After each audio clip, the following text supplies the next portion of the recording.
আসসালামু আলাইকুম রহমতুল্লাহি বারাকাতুহু। ওয়ালাইকুম ওয়ালাইকুম আসসালাম আসসালাম ওয়া ওয়া রাহমাতুল্লাহি রাহমাতুল্লাহি ওয়া ওয়া বারাকাতুহু। বারাকাতুহু। দয়া করে আপনি একটু তো আওয়াজটা উঁচু করবেন। প্রশ্ন হচ্ছে যে মুয়াজ্জিন আজানের পূর্বে কোনো তো দোয়া নাই, তবু আজানের পরে মুয়াজ্জিন কোনো দোয়া পড়বে?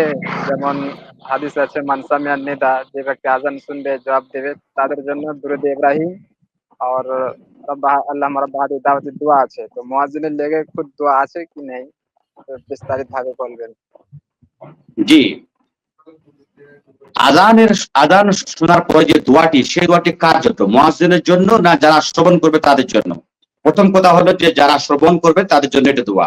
আল্লাহুম্মা রাব্বা হাযিহি দাওয়াতি তাম্মাহ ওয়াস সালাতিল কায়িমা আতি মুহাম্মাদানিল ওয়াসিলাতা ওয়াল ফাদিলা ওয়া বা'আথহু মাকামান মাহমুদান আল্লাযী ওয়া'আদতা। তার পূর্বে সে আল্লাহর নবীর উপরে দুরূদ পড়বে। আল্লাহুম্মা সাল্লি আলা মুহাম্মাদিন ওয়া আলা আলি মুহাম্মাদিন কামা সাল্লাইতা আলা ইব্রাহিম ওয়া আলা আলি ইব্রাহিম ইন্নাকা হামিদুম মাজিদ।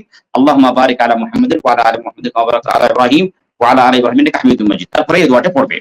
এবং প্রশ্ন হচ্ছে যে মুয়াজ্জিন সাহেব কি এই দোয়া পড়বেন কি পড়বেন না? মুয়াজ্জিন সাহেব কি দোয়া পড়বেন কি পড়বেন না? এ ব্যাপারে উলামা কেরামদের মতভেদ রয়েছে। কিছু উলামা বলেছেন যে না, এটা মুয়াজ্জিনের জন্য না। মুয়াজ্জিন শুধু আযান তো দিলেন, উনি তো একটা ইবাদত করলেন। যারা ইবাদত করলেন না তারা ইবাদত এই দোয়া পড়বেন। কিন্তু কিছু উলামা কেরাম বলেছেন যে ইমাম সাহেব যদি পড়ে নেয় দোয়াটা, তাহলে এটা পড়াটা উত্তম। এটা পড়াটা উত্তম। তাই আমার কাছে যেটা ভালো মনে হচ্ছে সেটা হলো এই যে ইমাম মুয়াজ্জিন সাহেব সে দোয়াটাকে পড়ে নেবেন। জি।